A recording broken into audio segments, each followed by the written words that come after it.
jsem to zrovna chtěl zmáčknout.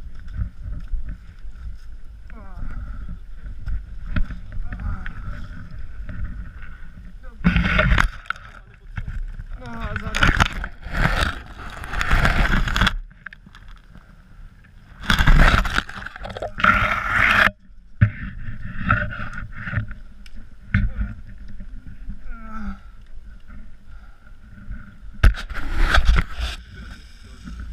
Co? Že do píče. Já už jsem tě zrovna viděl s tím, že začal to mačkat.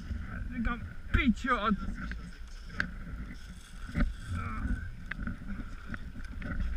Jsme si to hezky vyměnili, že? Já jsem byl v něm přes prošel, a ty jsi se kdyby vrátil na tu cestičku. A ty pičo, už jsem nestihl jenom trefit.